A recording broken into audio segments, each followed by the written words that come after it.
going to warm up the room, and thanks for your interest. I'm very pleased to announce the formation of a committee to bring the 2018 Super Bowl to Minnesota, and I'm very grateful to the three chairs who are standing, two of whom are here today, and in alphabetical order. Doug Baker is the chairman and chief executive officer of Ecolab. Marilyn Carlson Nelson is chair and chief executive officer of Carlson. And Richard Davis, the chairman, president, and chief executive officer of U.S. Bancorp. We also have a steering committee, which Commissioner Clark-Sieben will announce shortly. And we'll be adding others. This is just the very beginning. We'll be adding others from different backgrounds, different parts of the state to join in this effort. It'll be a team effort all the way. The principal focus of the co-chairs will be to understandably raise money and enlist the corporate community in that endeavor, and they will are very well positioned to do so, given the prominence that they have and the respect for them in the broad Minnesota business community. The Super Bowl in Indianapolis a couple years ago brought $324 million to the city in that area, and we expect more than that in 2018 if we're successful, close to $500 million of money coming from visitors all over the country, all over the world to see the stadium and see Minnesota, and we'll have a chance to showcase Minnesota to the nation and to the world. I remember going to the 1992 Super Bowl, which Marilyn Carlson Nelson so ably chaired the host committee for that event, and it was so well done here that, in contrast to the previous cold weather one in Detroit, where they had a snowstorm and bad logistics, and literally a third of the people didn't get to the stadium until the second half. Here, everything went so smoothly that the NFL contracted with gentleman Paul Ridgway, who was in charge of the logistics for Maryland, and contracted with him to run the logistics for the other Super Bowls for the next 15, 20 years. So we've proven in Minnesota already that we know how to handle a cold weather location for the Super Bowl, and it'll be, unlike this Sunday, it'll be indoors. So if you, I read yesterday a list of all the clothing that the league is providing people who go to the game, assuming, I guess, that most of them come from places where they're not used to that kind of weather. We won't have that problem. We'll have a climate-controlled stadium. We'll have a lot of good activities, and we'll have close to $500 million added to the Minnesota economy. So with that, let me turn it over to one of the three co-chairs, Mr. Richard Davis. Morning, everyone. I'm Richard Davis, and it's an honor indeed to be here today to talk about this great opportunity. And Governor Dayton, thank you for the privilege of joining you in this. So, Minneapolis-St. Paul, Minnesota, home to 19 Fortune 500 companies, almost twice that many Fortune 1000, and some of the largest private companies in America. It's our time, it's our moment, and we're ready. As you know, this is a great place to do business, and the community is thriving, but even more so as we look at the end of a recession, as a country moves forward to a recovery, no state doing better than this. Among the top states to do business with in America, 5th in GDP growth, and one of the lowest unemployment rates. That's here in 2014. Just imagine how great we'll be doing by 2018. I also want to talk about how exciting it is to be part of this business community, because we're the whole thing. We're focused on business, we're focused on philanthropy, we're focused on community, we're focused on making sure that this place is showcased as it needs to be in more places than just locally. It has a chance to put this on the worldwide stage, and Doug and I and Marilyn are heeding the call to bring forward that visibility. I also do, as the governor said, understand that the Doppler weather in the stadium on February 4th, 2018 is scheduled to be 70 degrees and clear. So we're looking forward to that. Even more important, the skywalks that haven't been built yet will be also 7 degrees and busy, but clear as well. Look, we have a chance to bring the Super Bowl back after almost a little more than 25 years. It's like in Hollywood, they say, I'm ready for my close-up, or put me in, coach. We're ready for our close-up, and we're ready to put this show on the road. It's our enthusiastic endorsement of Minneapolis-St. Paul being the host city for the 2018 Super Bowl. And I'm honored to bring with me to the podium one of my best partners, one of the greatest civic leaders here in the Twin Cities, Doug Baker. Well, thank you, Richard. He's always a great guy to follow because you get this power introduction. Governor, thank you very much for the request. I'm very excited to be part of this. It's going to be a lot of things, including fun, and I think that's an important part. And so I'm excited to partner with Richard and Marilyn and the rest of the team, which Katie will introduce in a few minutes.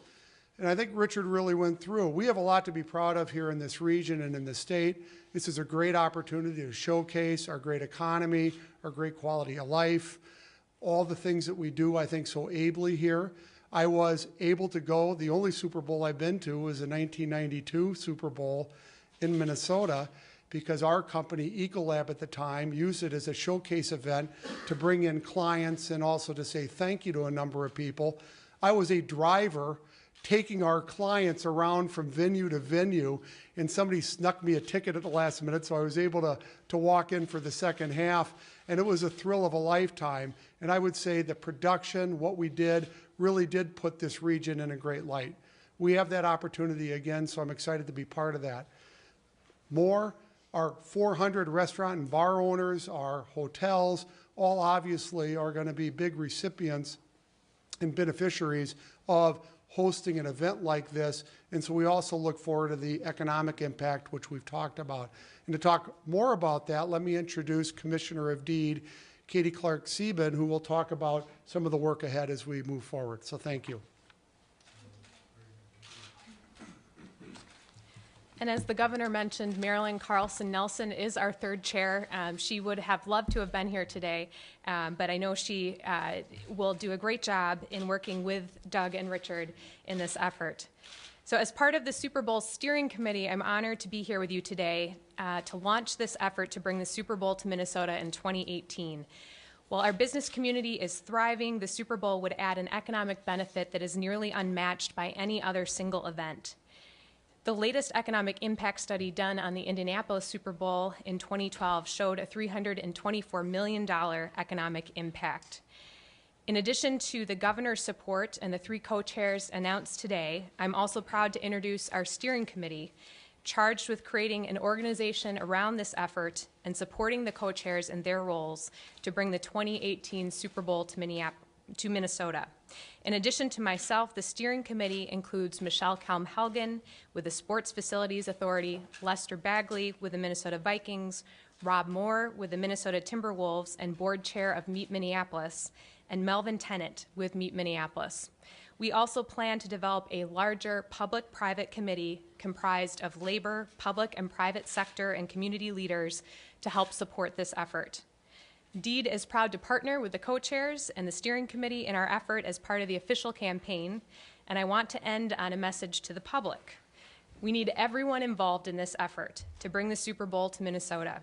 This includes private and public sectors, nonprofits, local and state and federal elected officials, community leaders, and citizens. If you'd like to be a part of this effort to bring the Super Bowl, please visit the Meet Minneapolis website at www.meetminneapolis.org/MN Super Bowl. And at this point, we'll open it up for question and answer.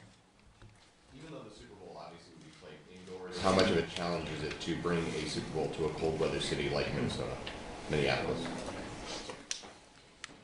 You know, it's kind of ironic because, in a sense, Minnesota will offer the most climate-controlled venue at the same time allowing for the feel of an outdoor space with our new stadium. 60% of the roof, if you remember, is going to be ETFE, so the sunlight will come in. You'll feel like you're sitting outside. As you look toward the downtown with 500-foot pivot doors that open to the downtown if the weather happens to be warm enough. If not, they'll be closed, and you'll have 200 feet of glass. So you'll feel like you're outside, but it will be totally climate controlled. You won't have to worry about cold. You won't have to worry about rain. You won't have to worry about storms. We also will have the Skyway connection to the downtown hotels and restaurants. So it'll be kind of ironic, but in a sense, I believe Minnesota will offer the best venue, balancing weather along with views and the feeling of being outdoors. So I think we'll be able to measure up just fine. But with all that said, people on the outside, you know, they don't know that right away. People are going to be like, I'm not going to go to Minnesota because it's cold that time of year. We love going there in spring, summer. Even my relatives say, I'm not coming in the winter. How do you convince the outside world to come here when it's that cold? Well, I think when they see the pictures of the stadium, when they realize that it is an indoor venue, that will certainly allay some concerns. We also will have a heated outdoor tent. When the first cold weather Super Bowl was held in Detroit, I mentioned the problems. I mean, it really set the league back in terms of cold weather sites, and it was Minnesota that really, turned that around, and with the Vikings and the effort made here, the civic leaders, and just the incredibly warm reception and all the activities going on, as Michelle said, that were indoors. People had a great time here, and as a result, the league's been much more receptive to holding Super Bowls in places like Detroit, Indianapolis, and this one's going to be outdoors. They may want to reconsider the policy after this one, but I'm very optimistic that the owners of the teams who will make this decision recognize, first of all that we have done here in Minnesota to bring a new stadium and secure the Vikings' future here, and that will be recognized, as well as the fact that we've shown we can put on a really good time for people. Mr. Bagley, could you tell us some of the insight of the owners? Indianapolis and New Orleans have hosted Super Bowls in Minnesota. Does this mean anything to the owners? Yes, and first let me thank the governor for his leadership, and Mr. Davis, Mr. Baker, and Ms. Carlson Nelson. These were the people that were instrumental in leading the charge on the new stadium. In terms of the league, it is an ownership vote, and we have begun. We actually almost immediately after passing the legislation, with the leadership of many of the folks behind me, we began talking with the commissioner of the NFL, his front office, other owners, other teams, and we began immediately to talk about the public-private partnership, the 50-50 funded. This project is funded 50% public, 50% private. So we've talked about that. Indianapolis and New Orleans have hosted. I think New Orleans has hosted 10 Super Bowls, but the NFL has evolved the way they award Super Bowls. They've now gone to a program where they work in communities that have resolved stadium issues and invested in stadiums. And so we stand a very good chance. One of the reasons why Indianapolis did a very good job, and they're back as a finalist. We feel with the stadium, with the corporate and business and community leadership that we have, and to the governor's point, we know how to put on a great event. We can partner and plan to talk with the St. Paul Winter Carnival, to maybe have the Lopet, Minneapolis Lopet, some of those things, outdoor experiences that match up. But all told, we think we have a great opportunity, and we're a finalist, and we have a great shot at getting this great event in this community. What are some of the other requirements that the NFL has for a Super Bowl besides, say, a new stadium? What are some of the other things that it needs to see? Well, it certainly needs to see the hospitality infrastructure, and Melvin Tennant and his group, and Melvin can speak more detail. We've begun already the last 6 weeks. We've dug into this bid specs. They're a 190-page document requiring all these events, all these venues, and that need to be part of the Super Bowl. It used to be just a game, then it became a weekend. Now it's a week-long celebration that has events every single day, and 100,000 people coming to the market, plus the people that are going to the game. So there's a lot of people come here. There's a lot of events that people will want to be part of, and we're just in the process now of filling out those big bid specs. So bid specs are important.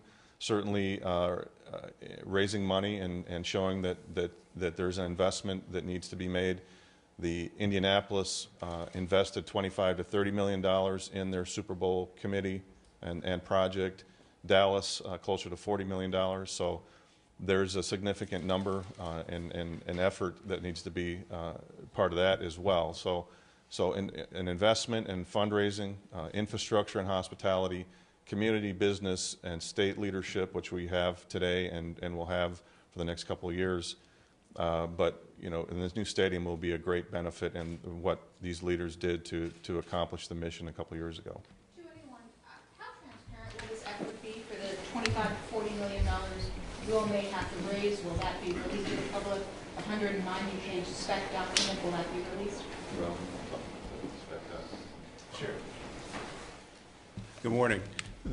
I can't speak specifically to the process through which we'll be raising money. Perhaps one of the co-chairs can do that. But the spec document is something that was provided to all of the cities, and we can certainly let you take a look at that. But it does include specificity on not only the stadium, but the use of the convention center, which will be needed for the NFL experience, many other events like the NFL honors, the awards show. But all of that is considered, and included in that particular document. Can make that available to you. And also things like hotel rooms, a certain number of all of those kinds of stuff? Yes. In fact, one of the first requirements was making sure that we do have the adequate number of hotel rooms, which blankets the entire metro area. And I believe that number that we've actually committed so far is about 19,000 rooms. 19,000 rooms for 4 nights. And as you might imagine, the 4-night minimum is something that the league requires for a city that is going after a Super Bowl, making sure those are available. And in terms of the fundraising, how much do you expect that you'll have to raise, and will you release from who you raise it to the public? We're still in the early stages to determine what the amount will be, but it will be something substantial, as you heard here earlier. And absolutely it'll be visible because these companies are going to be, I think, in kind expecting some form of visibility. As Doug said many years ago, Ecolab uses a chance to showcase that they were in this great community and they were a worldwide company, and we'll expect the same from those who will support us. And based on the history we have in this community of philanthropic and sponsorship support, we expect to have very high standards and probably a pretty high number. Probably for the governor or commissioner, you can see where this would help Minneapolis, St. Paul. What about all the rest of the state? What good is it going to be for the rest of the state? Well, we're all interrelated, and what helps the Twin Cities here helps the region, and that helps the whole state. If we bring in $500 million of new economic activity, that's going to make its way through the legislative process and through the turnover of those dollars and procuring various items and services from vendors that will branch out. So, the primary impact, yes, will be in Minneapolis and in the metropolitan area, but I always keep reminding everybody in the state we're all in it together, and what benefits one area benefits everybody. Will you specifically try to recruit vendors and other folks, I see Commissioner Noddy, from the rest of the state? Well, the Commissioner Noddy, then yes, then I'll do it. If I'm around, now she's her odds are better than mine. So, but yeah, we definitely will do everything we can to maximize the impact and the benefits for all of Minnesota. Governor, Mr. Bagley referred to a public contribution. Is there any tax dollar contribution to this? I've not contemplated that. I don't intend to bring anything related to the Vikings of the football stadium to the legislature for the next 1 or 5 years, depending on how long I'm here. What happens in New York, if anything, this weekend? Do members of the committee go? And if so, what do you do? I can take that one, Pat. The event in New York, New Jersey this week, the number of our steering committee members will be attending. The governor is going to attend one day, and actually has a meeting scheduled with Commissioner Goodell of the NFL. So just to kind of show that there's energy behind our effort, and to tell the story and bring it forward to the league and to the owners and to other teams, as well as executives from the NFL and other teams where we have the opportunity to communicate with. We have the steering committee will have a venue tour, an event tour on Friday in New York. So we'll go look at the tailgate event. We'll look at the honors program and some of the other awards and some of the other events that are scheduled for the Super Bowl. In addition, we'll have an opportunity to observe the cold weather makeup and the cold weather Super Bowl and try to learn from what's going on in New York and New Jersey. We also have the Vikings are hosting a Minnesota reception on Saturday, which will be attended by the governor, the commissioner of the NFL, Vikings ownership, Vikings front office, a number of business and community leaders, our steering committee, some current and former players, and just kind of an opportunity to talk about the new stadium progress, but also the Super Bowl bid, and to have a reception there. So we've got some work to do when we're in New York and New Jersey. Does your checklist include bar closing times? Which checklist? The criteria list you're going through. Yeah, I think that I'll defer to Melvin on that in terms of as we get into are you talking about New York, New Jersey, or are you talking about no?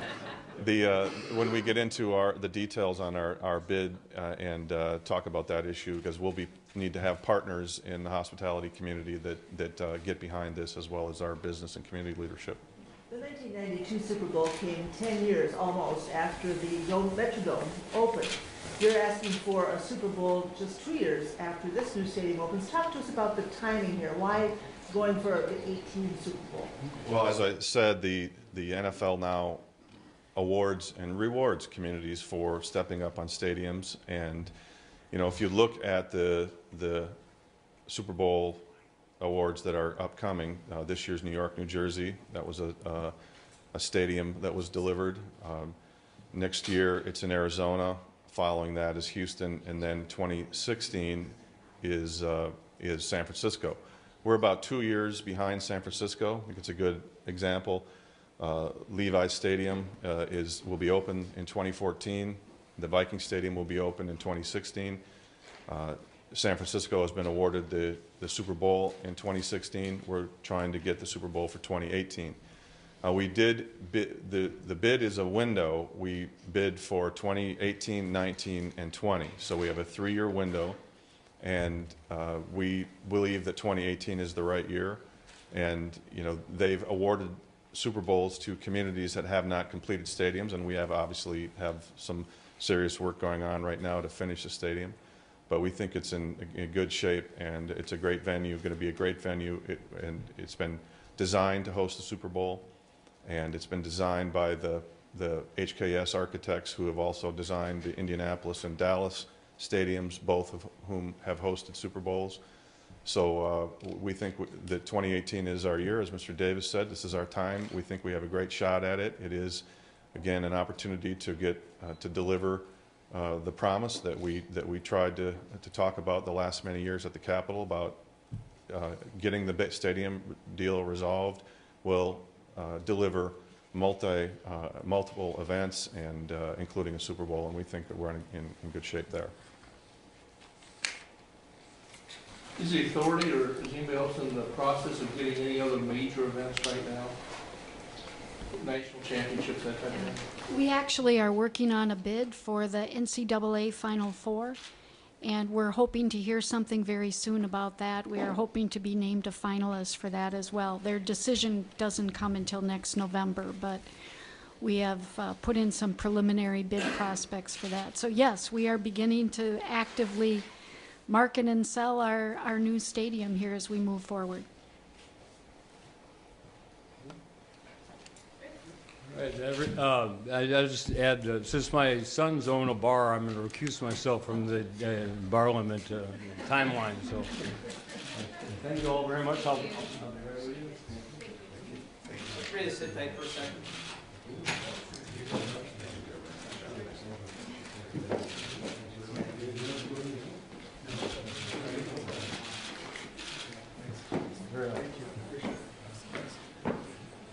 Okay, anything else?